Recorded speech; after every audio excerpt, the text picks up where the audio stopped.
भाइयों नमस्कार। आपका इस सभा में बहुत बहुत स्वागत। सत श्री अकाल।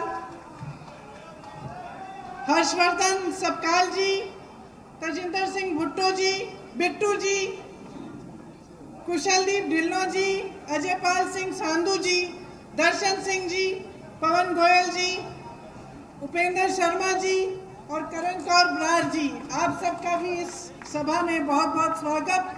कांग्रेस पार्टी के जितने भी यहाँ नेतागण उपस्थित हैं, आपको कार्यकर्तागण और ख़ास तौर से जो आप सब मेरी बातों को सुनने आए हैं, आप सबको एक बार फिर बहुत बहुत स्वागत। आज आपकी पावन धरती पर आकर बहुत ही खुशी हो रही है। आप तो जानते ही होंगे कि मेरी शादी एक पंजाबी परिवार में हुई है, तो मुझे जो पंजाबियत है उसकी समझ है। आपकी जो खुददारी है, आपकी मेहनत, सच, सेवा की जो भावना है, ये मैं अंदर से जानती हूँ। अपने परिवार की मेहनत, उसकी खुददारी से जानती हूँ। जिस तरह से मेरे बच्चों की परवरिश हुई है, जो मैंने सीखा उस परिवार में जाके, मैं उससे जानती हूँ। आपकी पंजाबियत को समझती हूँ, इसीलिए आज मैं उसके बारे में और आपके भविष्य के बारे में कुछ बातें आपसे करने आई हूँ। देखिए, ये जो पंजाबियत है आपकी, जो सच की भावना है, सेवा की भावना है, उदारता की भावना है, पिछले कुछ सालों में हमने बार बार देखी। किसानों के आंदोलन में देखी किस तरह से आप अडिग बन गए। आप में से कितने लोग शहीद हुए, लेकिन आप पीछे नहीं हटे, आप किसी के सामने कभी नहीं झुके। यही है आपकी पंजाबियत, आप झुकने वाले नहीं हैं। जब मैं लखीमपुर खैरी गई, जहां पे 6 किसानों को एक क्रूरता से कुचला गया, एक मंत्री के पुत्र ने कुचला, मैं जब उन किसानों के परिवारों में गई, दुख लगा लेकिन गर्व भी हुआ कि ऐसे भी परिवार होते हैं। जो परिवार उजड़ गए थे, कमाने वाला चले गया था, लेकिन महिला वहां खड़ी थी, खुददार थी, झुकती नहीं थी। ऐसे गांव में मैं गई जहां पे उनका एक घर अकेला था, डर था। मुझे बोला, चुपचाप से बोला कि दीदी किसी को हमारे साथ छोड़ दो, क्योंकि क्या पता यहाँ क्या हो जाए। लेकिन झुकी नहीं वो महिलाएं, वो विधवाएं भी नहीं झुकी, अपना सर ऊंचा करके बैठी थी और कह रही थी कि ठीक है, हमारे परिवार का सदस्य, हमारा शौहर शहीद हो गया, कोई बात नहीं, हम लड़ते रहेंगे। ये है पंजाबियत।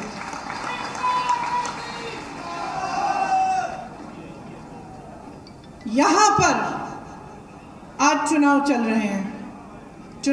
रहे हैं, बहुत तमाम पार्टियां आपके सामने आ रही हैं। कुछ को तो आप अच्छी तरह से पहचान रहे हैं। भाजपा की मैं बात कर रही हूं।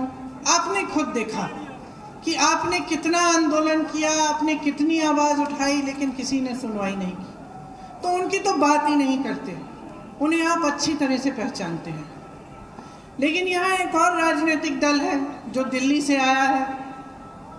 अब उनको आप सही तरह से पहचान रहे हैं कि नहीं, इसके बारे में आपसे मैं पूछना चाहती हूँ।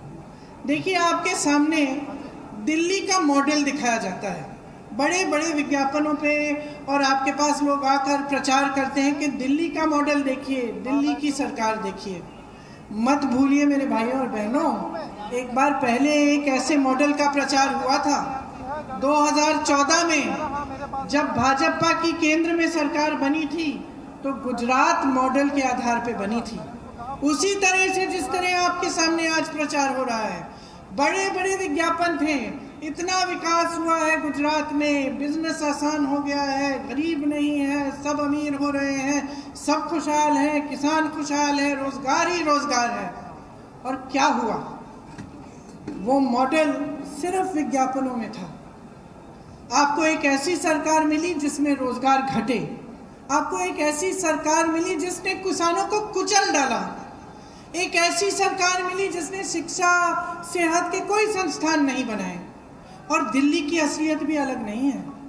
जो आम आदमी पार्टी है वो उभरी कहाँ से है? वो उभरी ही आरएसएस से है। आम आदमी पार्टी के नेता खुद कहते हैं कि हम भाजपा से बड़े भाजपा हैं। दिल्ली में सेहत संस्थान, शिक्षा के संस्थान के नाम में कुछ नहीं है। आपको बताया जाता है कि बढ़िया बढ़िया स्कूल बने हैं। जरा आइए दिल्ली आके देखिए क्या बना है। दिल्ली वालों से पूछिए कि कैसे जी रहे हैं।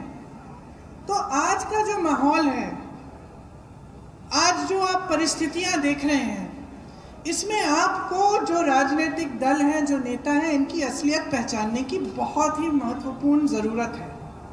जब तक आप असलियत नहीं पहचानेंगे तब तक आप सही निर्णय नहीं ले सकते। ये सच है कि 5 सालों से हमारी यहाँ सरकार थी। ये सच भी है कि उस सरकार में कुछ खामियां थी, कहीं रास्ते में भटक गए।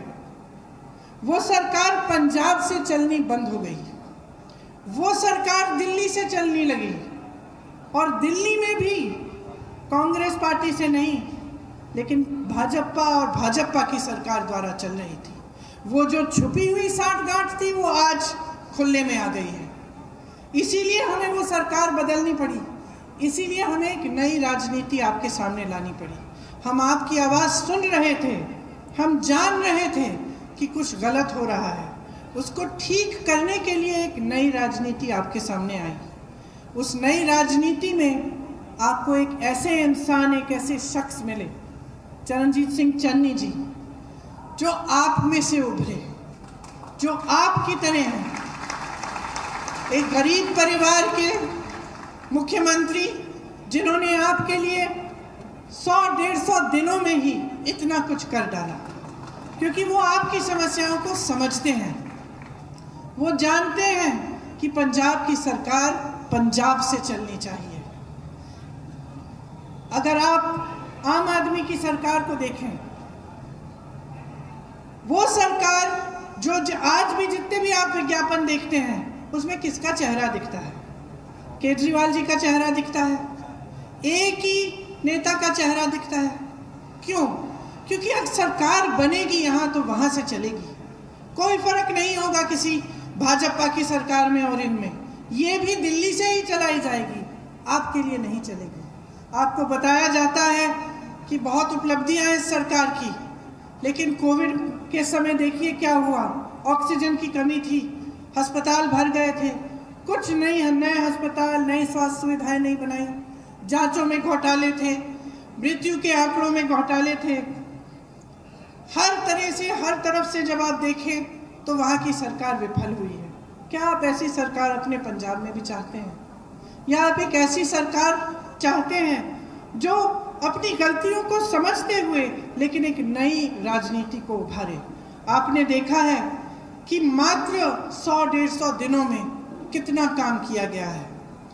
6,400 करोड़ किसान के कर्जे माफ हुए, 1,500 करोड़ के बिल माफ हुए, बिजली के बिल माफ हुए, किसानों को मुफ्त बिजली दी जा रही है, बिजली का रेट 3 रुपए यूनिट किया गया, औद्योगिक बिजली का रेट 5 रुपए यूनिट किया जा रहा है, पानी के दाम ग्रामीण इलाकों में घटाकर 50 रुपए प्रति माह के बन गए हैं।